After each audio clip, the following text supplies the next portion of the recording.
It's the Happy Families Podcast. It's the podcast for the time-poor parent who just wants answers now.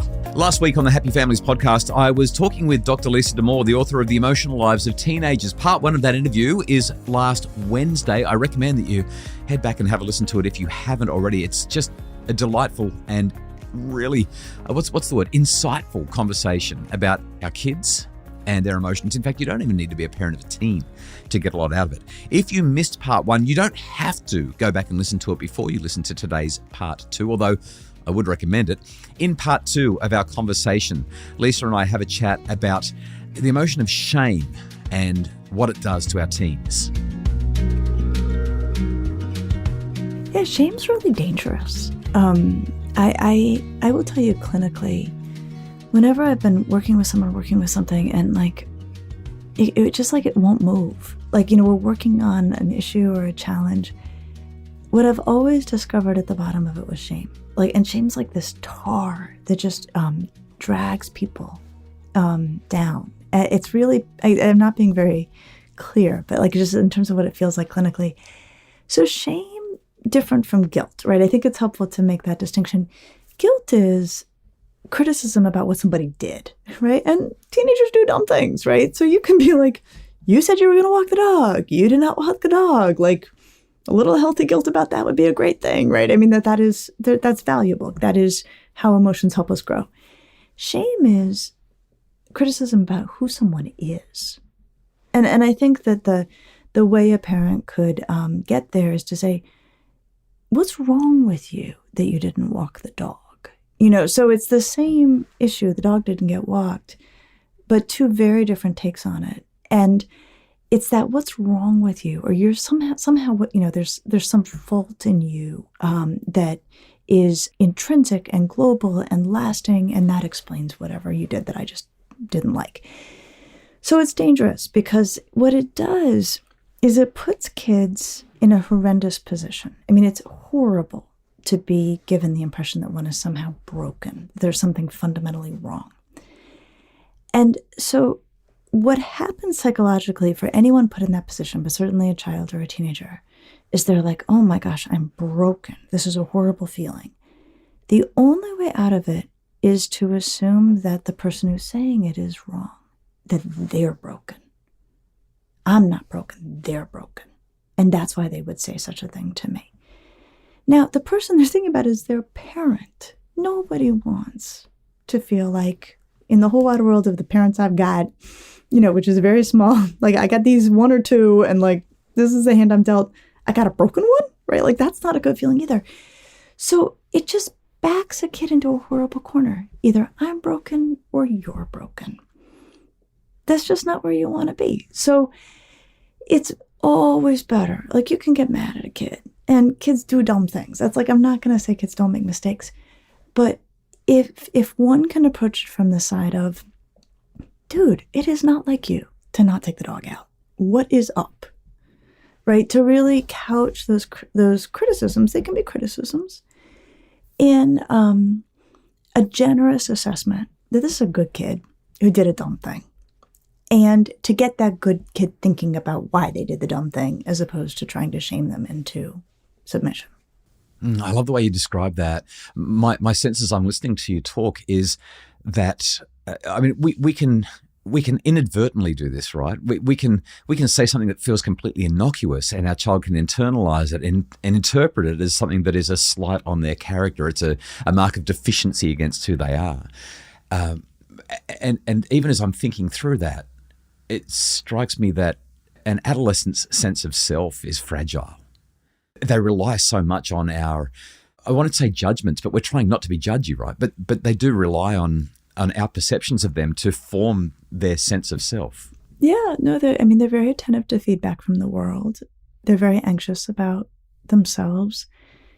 And they also are acutely aware of their imperfections, right? They're thinking a lot about what they're good at, what they're not good at, and what they wish were different, or mistakes they've made. And so I think, there's so much work to be done as parents to both be clear-eyed about it and be like, all right, so you messed up. Okay, you can make it right. To not minimize or deny that we all have aspects of our personality that we don't love, or we all do things that we regret. But to not turn it into a hand-wringing, irredeemable sign about who this kid is or who they're going to be. I mean, I think that's the part that makes me so tender with parents of teenagers, because I think teenagers do all sorts of things, and I think a lot of times parents are like, oh my gosh, are we raising a sociopath, right? Because they said they weren't going to drink at the party, and then they drank at the party. Why did they lie to me? And you're like, not a sociopath, a 16-year-old, right? I mean, so it can be hard sometimes. People can, I think, jump to big worries about what it means about character. So this conversation, as it's evolving, it's reminding me of something else that I really wanted to ask you about. And you spoke about it so well in The Emotional Lives of Teenagers. You've just highlighted that social awareness, that kids are really trying to assess themselves relative to others. And you've highlighted the party situation. So I want to bring that up. When I think about my adolescent years, Lisa, oh my goodness, I did so many dumb things, just stupid things. A quick story to illustrate. There was so I'm a really keen surfer. I started surfing in my early teens. By the time I had my driver's license and I was allowed to drive to the beach on my own, have my own car, I was about 17 years old. We'd been watching the weather forecasts, and we knew that there was going to be some huge swell. I'm talking, I've got to convert to, so we're talking 4 meter swell. So what's that, 16, 4 times 3, 12 to 15 feet swell. So big seas. And there's a break near my house. We were so excited. The boys and I, we all had a sleepover at my place. We jumped into our 2 cars. We drove to the beach. As the sun's coming up over the horizon, we've come around the corner, looked across the lagoon. We can see the point break, and this enormous wave is rolling through. And I'm driving the car, and I remember seeing this wave and thinking, I'm actually going to die today. This is not a good day to go surfing. This is a day of death and destruction. But instead of saying that to my friends, I wound the window down and I pumped my fist out the window 2 or 3 times and I screamed, woohoo! And my friends in the car were going, woohoo, this is going to be amazing. So the five or six of us got to the beach. We're watching these waves roll in as we put our wetsuits on and get our surfboards under our arms. And I'm still thinking, at some point, somebody's going to say, this is a bad idea. You're shaking your head like, no, they're not. And we went surfing on this day, and how we survived, I don't know. It was nuts. And if I'd been on my own, there's no way I would have gone surfing. It was just silly. And what I'd love for you to do is maybe share a bit about what you've written in the book about the way that our teenagers' friends influence our teenagers' emotional lives and subsequent decisions. What's the deal with teens and friends and emotions? Yeah. So this is the asterisk on the emotions are helpful to reasoning argument. So, emotions, they deserve a place at the personal board of directors. But what we know with teenagers is that when they get around their friends, emotions can actually shift their reasoning to make it quite poor. And the technical terms we use are cold and hot reasoning. So cold reasoning is the reasoning you would have done on your own. It's the reasoning with the kid at 4:00 in the afternoon when you're like, hey, is there a party tonight? And you're like, yes. And you say, are you going to drink? And they're like, definitely not. Not safe, not a good idea. And you say, fantastic. And they mean it. They are not lying. And then they get to the party, or they're with all their friends and everyone else is doing it, or the kid they have a crush on is offering them a drink. And they're like, sure. And they're completely in. And it's because the wish to be part of the group, this emotional charge of the situation takes over and calls the shots, right? Is the chair of the board. And so the solution, and it's not a perfect solution. I'm not going to say so you can magically keep teenagers safe all the time if you just do this. You cannot do that. Is at 4:00 when the kid says, I am definitely not drinking. You say, fantastic. If you get to the party and all your friends are drinking, or the kid you have a crush on offers you a drink, what's the plan? So you make a plan in cold reasoning conditions. You drive, so you tell them you can't drink because you've got the car. You tell them that, you're on a medication. You tell them anything you want, you come up with it, but come up with the plan right now under cold cognition conditions. Do not try to make it on the fly, right, when you are with your friends and it's all happening.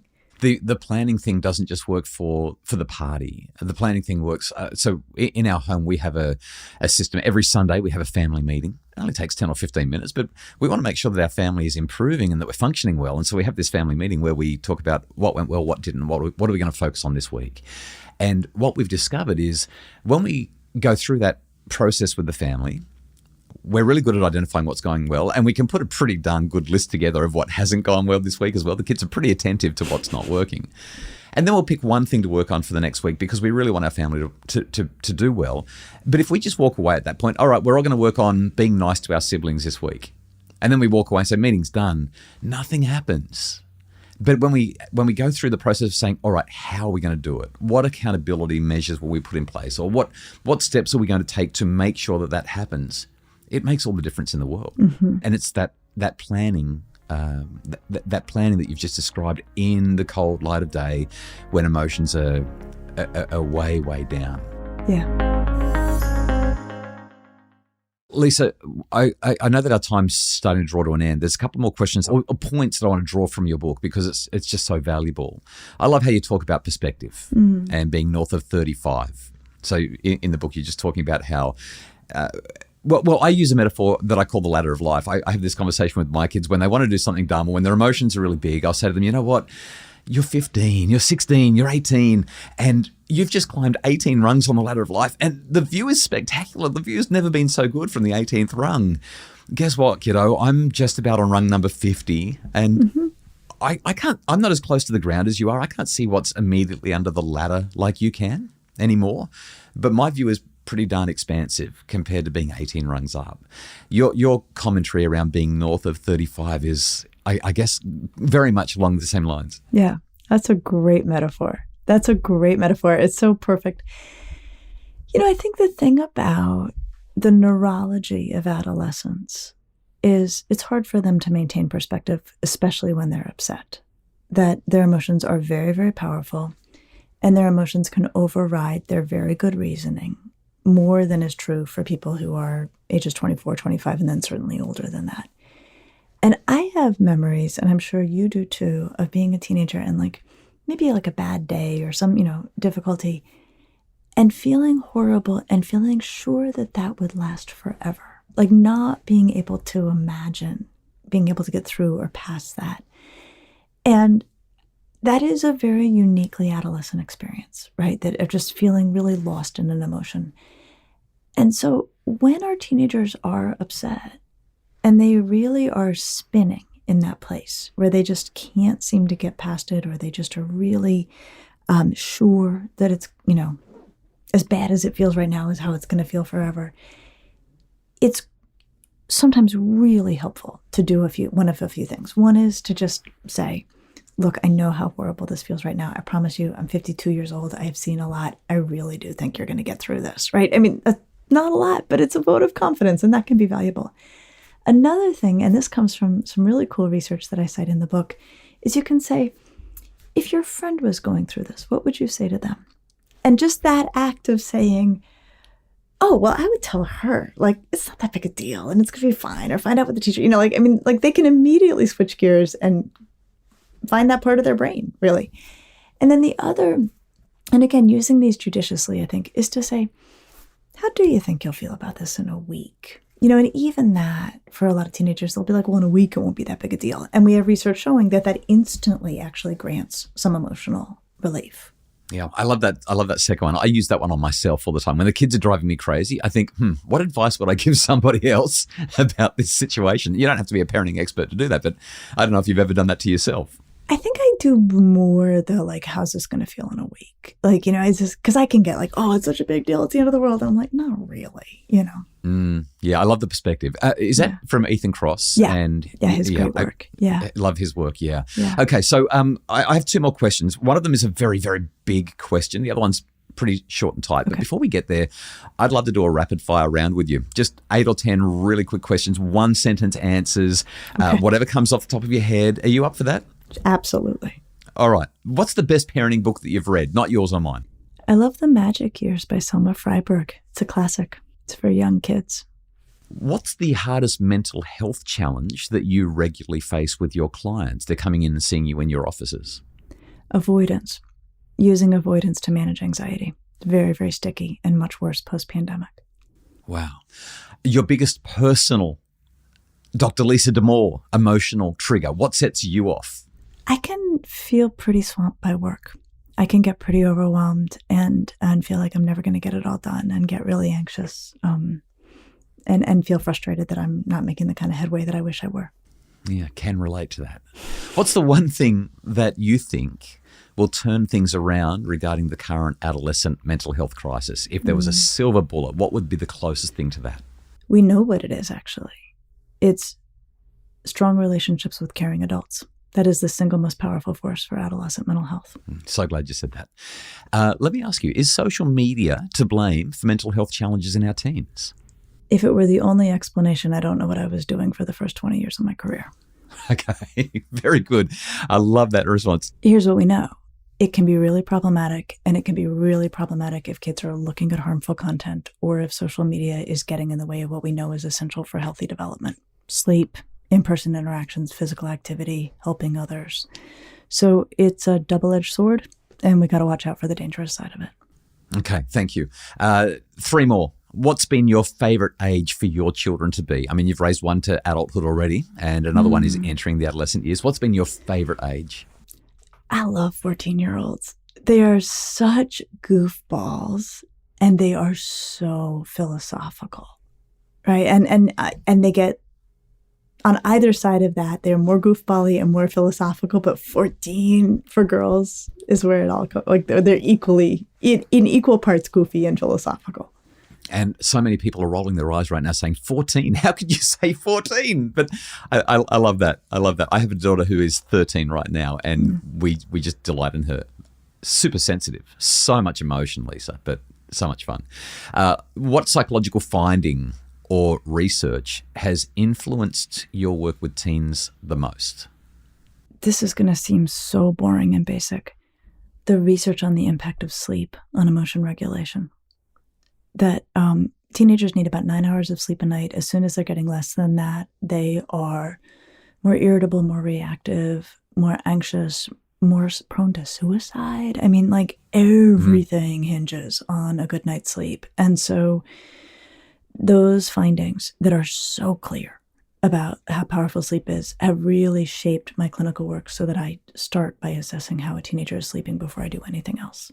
You think that I'm going to find that boring, but I actually find it reassuring because for some time now, when people have asked me similar questions, I have said the number one thing you can do to be a better parent and the number one thing you can do to raise emotionally healthy kids, other than making sure that the relationship is strong and solid, is to make sure your kids are getting enough sleep. Yep. Like I think it's the number one well-being aid. And it's so powerful because it contributes, because as soon as you're not sleeping, then you become more anxious. And then as you're more anxious, you sleep less. I mean, it's like the linchpin for mental health. Okay. So we've slowed down the rapid fire, but this is the last one. But I just love your answers so much. What podcast are you currently hooked on? Oh, I really like the Ezra Klein podcast. It's he's an American journalist for the New York Times, and he's really a nerd, and he gets nerds on his podcast, and I like nerds. Yeah, I enjoy that podcast as well. I'm glad that I've got that one on my list. All right, my last 2 questions for you. This one's a slightly heavier one. When I picked up your book, I didn't think this would be in the emotional lives of teenagers. And I was so delighted when I got probably halfway through the book and you began to address it. I didn't see it coming, and I had it on my list of things that I wanted to ask you about anyway. And then when I saw it, I thought, oh, yes. So it may initially seem like it's a step away from emotions in teens, but you address it so beautifully. And it was a burning question that teenage girls had when I interviewed them for my book about teenage girls' misconnection. And it's the question of how they're treated at the hands of boys. They experience everything from basic disrespect to name calling, right up to sexually explicit commentary and interaction and expectation. And what I would love to get is your take on where this comes from. Why do so many boys feel like this is acceptable? Now, I know it's a supremely complex issue. I'll give you 2 reasons. Yeah, please. Yeah. Okay, so one, unfortunately, is there's a lot of norming of this behavior in the culture. I am trying to wrap my head around how many boys are interested in the work, if you can call it that, of Andrew Tate and people like him who are flagrantly misogynistic, that's their entire platform. And so there's a huge amount of exposure to talking about girls and women in really degrading ways, endorsing, treating them in those ways. And I really think a lot about norms, and boys can spend a lot of time in social media environments where that is just how things go. And it carries over even into things like sports commentary on women's sports. They can just see it. And so it just doesn't seem so strange to do that anymore if you're in environments where that's really common. Well, even gaming, the conversations that happen when a girl enters an online game just become breathtaking. And it is totally the norm, completely the norm. Totally normed. So that's a problem. I also lay out an argument in this book that you probably noticed I have an extremely long note on it because I cannot believe no one else has said this before. So I laid out all of the research that I did find and what I didn't find, and apologized if somebody else came up with this before I did. What we know is that sexual harassment starts usually around age 11 or 12, much younger than people think. And what we know is that by 11 or 12, most girls are well underway with puberty and most boys are not. And so I think part of what may be at work, and this is not to forgive it, but I think we've got to come up with as many solutions as possible, is that it feels really lousy often to be an 11 or 12-year-old boy. Because in the classroom, girls have an enormous cognitive advantage because puberty confers a great deal of neurological strength. And developmentally, 11 and 12-year-old girls are by and large taller, stronger, faster than boys. And so I've started to wonder about whether for some boys, harassing girls becomes a compensatory behavior to try to maintain a sense of self-esteem, because girls are running around, circles around them in the classroom and literally running circles around them, at recess. So those are some of the thoughts I have on that. Lisa, have you come across Richard Reeves from the Brookings Institute and his book of Boys of Men? Yeah, fantastic work. In his podcast interviews and in his book, he makes an argument that because of that developmental difference, the fact that girls are at least a year in front of boys, particularly by the time they get to high school, he suggests that if we could start boys at school at least a year later, that would go some of the way towards, negating the issue that you're raising. That is, that boys would be that year older, therefore that year more mature, which means that they may be less likely to engage in this behavior. How does that sit with you? Pretty good. I do not take lightly what it means certainly in the U.S. where we're horrible about childcare, what it means on the childcare end for the parent who then has that kid home another year. So that is a real issue. But I will tell you, I'm an advocate for all teenagers, but a lot of my work has been on and about girls. It'd be better for the girls. Don't we want our girls to be surrounded by boys who are their equals? So, and it's not that the boys don't become their equals, but there's a lag, and it's not the boys' fault. It's just a straight up developmental reality of who hits puberty first.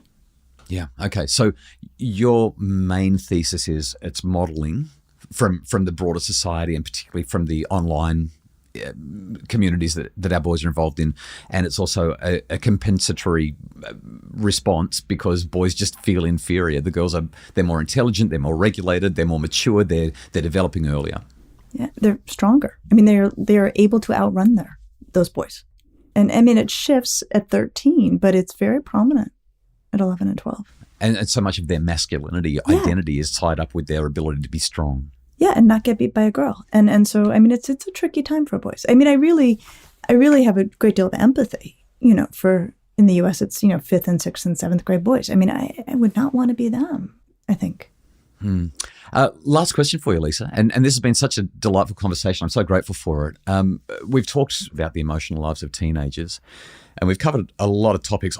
I'd love to dive deeper into all of them, but I just want to ask a question for parents who are listening and who are just worried. They're hearing the things we've talked about and they're thinking, oh, this still isn't covering off the stuff that I'm most worried about. When should parents worry about their teens and their emotionality? I love that question. It's a great place to wrap up. There's 2 times I want them to worry. One is if a teenager's mood goes to a concerning place and stays there. So we expect teenagers to be up and down and up and down. That's typical development. We don't expect them to be down or paralyzed by anxiety or extremely angry, unhappy for more than a day or 2. Really, we expect a great deal of fluidity in their emotions. The other time to worry is if a teenager uses what I call costly coping. So they're managing emotion, but they're doing it by like smoking a lot of marijuana or being really hard on the people around them or self-harming, right? That may help them feel better. Like those things will actually help them feel better, but those are very, those are going to really add up and be problematic over time. What a great conversation. Dr. Lisa Damour, the author of The Emotional Lives of Teenagers. We've covered so much, and yet the one thing that we really haven't talked about, actually there are two things that we haven't talked about. Number one, you've used literally my favorite quote of all quotes about emotions in the opening page of your book, that Chaim Gunott quote. It's a deep comfort to children to discover that their feelings are a normal part of the human experience. Yeah. That's really what our whole conversation has been about today. But the last two chapters in your book, helping teens to express their feelings and helping teens regain emotional control, I would pay 5 times the price of the book just for those 2 chapters. They're just so practical, so helpful, so real.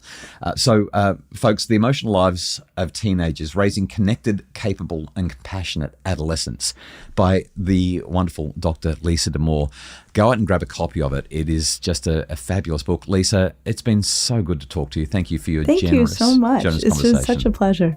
Yeah, absolute delight to have you here.